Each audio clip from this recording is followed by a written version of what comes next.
नमस्कार, unlock UP में आपका स्वागत है। मैं हूं अनुपम मिश्रा। पूरा उत्तर प्रदेश अनलॉक हो गया है।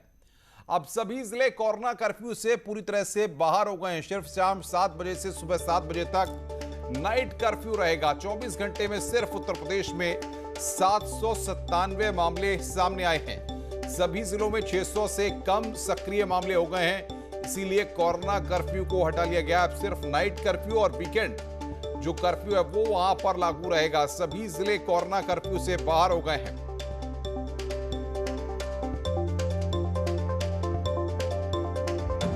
उत्तर प्रदेश में अगर बात करें आंकड़ों की तो 24 घंटे में सिर्फ 797 मामले सामने आए हैं। सभी जिलों में कोरोना के जो एक्टिव केस हैं वो 600 से कम हो गए हैं। सभी जिले कोरोना कर्फ्यू से बाहर आए हैं। शाम 7 बजे से सुबह 7 बजे तक नाइट कर्फ्यू रहेगा। सिर्फ 24 घंटे में जो फिगर्स उत्तर प्रदेश की हैं वो 797 और जो सभी जिलों में 600 से कम एक्टिव केस हो गए हैं।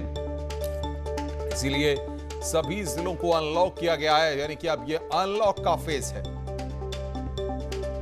और बातचीत करने के लिए लखनऊ से अलाउद्दीन, गोरखपुर से रामगोपाल और मेरठ से उमेश श्रीवास्तव हमारे साथ जुड़ रहे हैं। सबसे पहले सीधे रुख करते हैं अलाउद्दीन का। अलाउद्दीन, अगर लखनऊ की बात करें, शुरुआती तौर पर लखनऊ सबसे ज्यादा लाइमलाइट में था, लगातार केसेस सामने आ रहे थे और फिलहाल अब अनलॉक के फेज में लखनऊ भी आ गया है। 75 जिले पूरी तरह से अनलॉक हो गए हैं। बताइए अलाउद्दीन, क्या तस्वीर आज आप देख रहे हैं?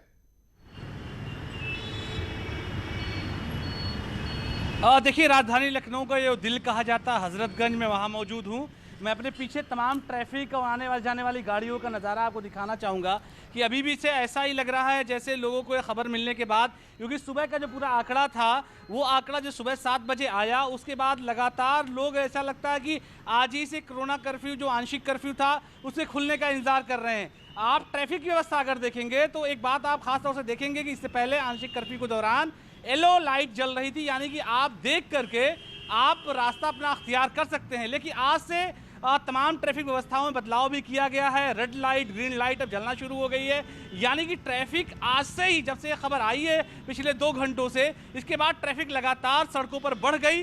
और ताज़ा तस्वीरें इस बात की गवाही दे रही हैं कि किस कदर लोग जो घरों में थे आंशिक कर्फ्यू का पालन ज़रूर कर रहे थे, लेकिन जिस तरह से भीड़ निकल रही है, इस बात का भी खास ख्याल रखना होगा कि अगर यह आंकड़ा राजधानी लखनऊ का 600 से ऊपर एक बार फिर से गया तो ऑटोमेटिक आंशिक कर्फ्यू का सामना करना पड़ेगा।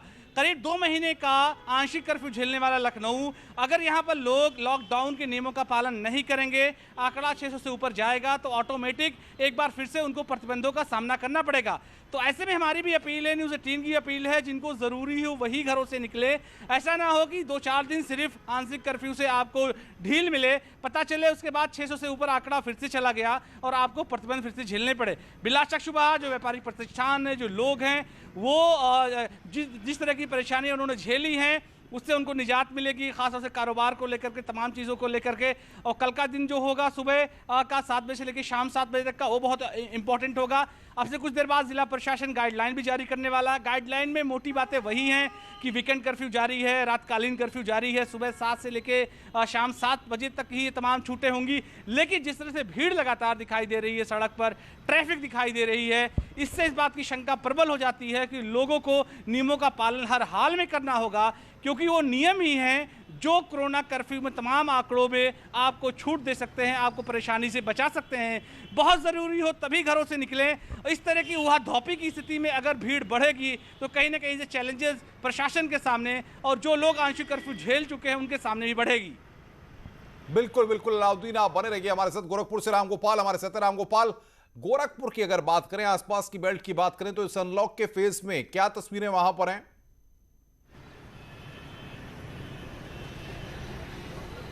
बिल्कुल अनुपम, गोरखपुर के आसपास के जिलों में तो अनलॉक पहले ही हो चुका था, लेकिन आज 11 बजे के करीब गोरखपुर को भी अनलॉक कर दिया गया है।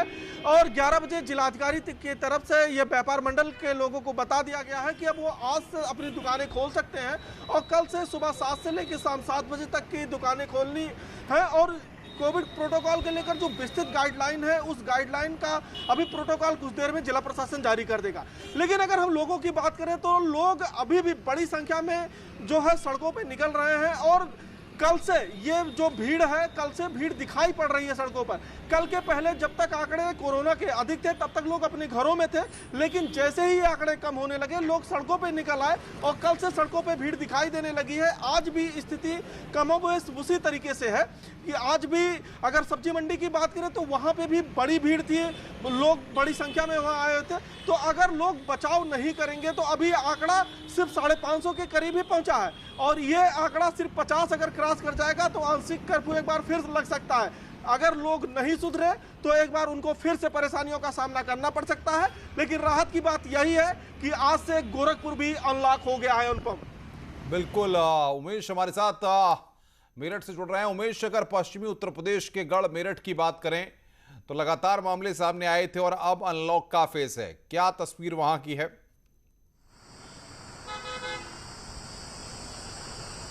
जी हाँ, देखिए अनुपम जी, समूचा उत्तर प्रदेश अनलॉक हो गया है, समूचा पश्चिमी उत्तर प्रदेश भी अनलॉक हो गया है, सहारनपुर और मेरठ भी अनलॉक हो गया है। हालांकि मेरठ अनलॉक फेज में सबसे आखिरी चरण में था, लेकिन अनलॉक हो गया है। मेरठ के जिलाधिकारी के बालाजी का कहना है कि कुछ ही देर में शासनादेश आ जाएगा और उसी के हिसाब से नियम बताए जाएंगे। निश्चित तौर पर मेरठ वासियों के लिए एक बड़ी राहत है, क्योंकि वो लगातार इस परेशानी का सामना कर रहे थे। व्यापारी सेल्फ लॉकडाउन का पालन कर रहे थे, दुकानें बंद थी, लेकिन सबसे बड़ी बात अब ये होगी कि अब जबकि ढील दी जा रही है तो निश्चित तौर पर लोगों को सेल्फ लॉकडाउन का भी पालन करना होगा, स्व अनुशासन का पालन करना होगा और स्व अनुशासन के साथ ही बाहर निकलना होगा। बहुत जरूरी काम हो तभी घर से बाहर निकलिएगा। निश्चित तौर पर सरकार की तरफ से ढील दी जा रही है, कोरोना कर्फ्यू में ढील दी जा रही है, अनलॉक किया जा रहा है, लेकिन हमें आपको सभी को अब स्व अनुशासन का पालन करना होगा।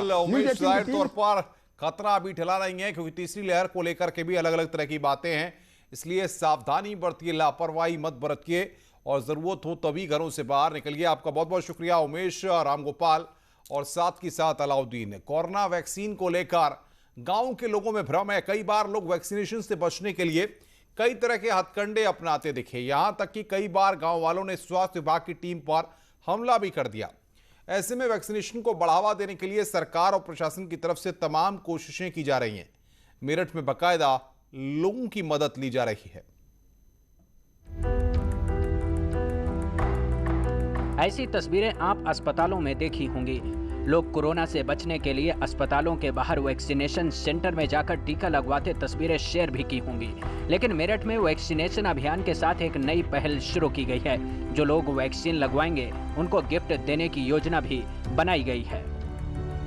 जिनको वैक्सीन यहाँ लग रही है उनको पौधारोपण के लिए पेड़ भी दिया जा रहा है और साथ ही उनको डस्टबिन भी दिया जा रहा है। वैक्सीनेशन के लिए आ रहे हैं, उन्हें हमने एक पौधा दिया है और जिसके माध्यम से लोगों में उत्साह दिखाई दिया है और हमने मोटिवेट करने की कोशिश की है।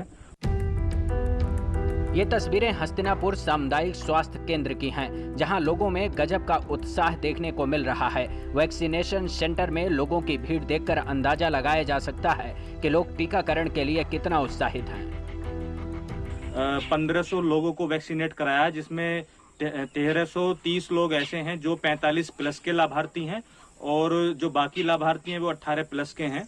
और पूरी टीम को लेकर हमने 45 लोग इसमें लगाए हैं जो लोगों को घर घर जाकर जागरूक कर रहे हैं और इसमें सभी हमारे जो सभासदगण है वो भी पूरा सहयोग कर रहे हैं, क्योंकि वो हमारे सभासदगण भी इसकी कोरोना निगरानी के सदस्य हैं। तो पूरी मेहनत और लगन से हम चाहते हैं कि सब लोगों को वैक्सीन लगाई जाए। वैसे टीकाकरण के बदले 45 साल से ऊपर वालों को एक पौधा, साथ में एक डस्टबिन दी जा रही है। ये पहल इसलिए की गई है ताकि लोगों के बीच फैले भ्रम को तोड़ने में मदद मिल सके। दरअसल लोगों के बीच कोरोना टीका को लेकर अफवाहों का बाजार गर्म है, जिससे लोग वैक्सीनेशन से डर रहे हैं। ऐसे लोगों का डर खत्म और वैक्सीनेशन के लिए उत्साहित करने के लिए योजना बनाई गई है और लोगों को वैक्सीनेशन को लेकर जागरूक भी किया जा रहा है। अलग अलग माध्यमों से समझाने की कोशिश हो रही है। मतलब साफ है कि प्रशासन एक पंथ दो काज कर रहा है। एक तरफ टीकाकरण अभियान चला रहा है और दूसरी तरफ पर्यावरण के साथ स्वच्छता अभियान के प्रति लोगों को जागरूक कर रहा है। उमेश श्रीवास्तव, न्यूज 18, मेरठ। तो टीका के बदले यहां पर पौधा दिया जा रहा है। एक अच्छी कोशिश यहां पर गांव-गांव की जा रही है। रुक रहे हैं यहां पर एक ब्रेक के लिए। ब्रेक के बाद जल्द हाजिर होते हैं। रहस्यमय कदमों के बड़े बड़े निशान मिले हैं। लोगों में ये चर्चा है कि क्या ये किसी महामानव के पैरों के निशान हो सकते हैं, क्योंकि करीब 1 फीट का पैर किसी आम आदमी का नहीं हो सकता। नमक के रेगिस्तान में विशाल कदमों के निशान को लेकर मची खलबली। गुजरात के सौराष्ट्र में नमक का रेगिस्तान कहलाने वाली जगहों पर कुछ रहस्यमय बड़े बड़े कदमों के निशान मिले हैं। नमक वाली इस धरती पर बड़े बड़े कदमों के निशान मिलने से खासी हलचल देखी गई। लोगों में ये चर्चा है कि क्या ये किसी महामानव के पैरों के निशान हो सकते हैं, क्योंकि करीब 1 फीट का पैर आम आदमी का तो नहीं हो सकता। गुजरात के सौराष्ट्र रीजन का सुरेंद्रनगर जिला एक बार फिर सुर्खियां बना।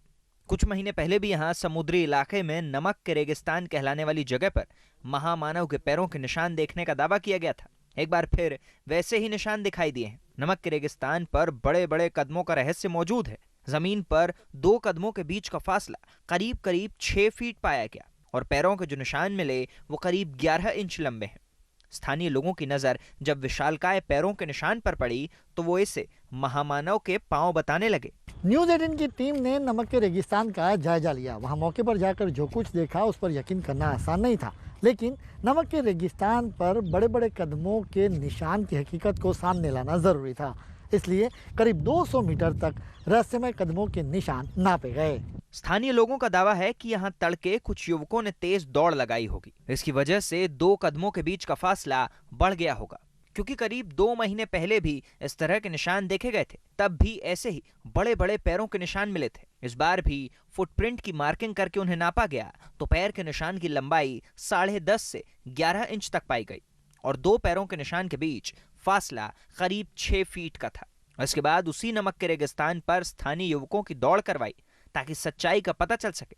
दौड़ के बाद युवकों के कदमों का फासला नापा गया तो ये भी 6 फीट के आसपास था।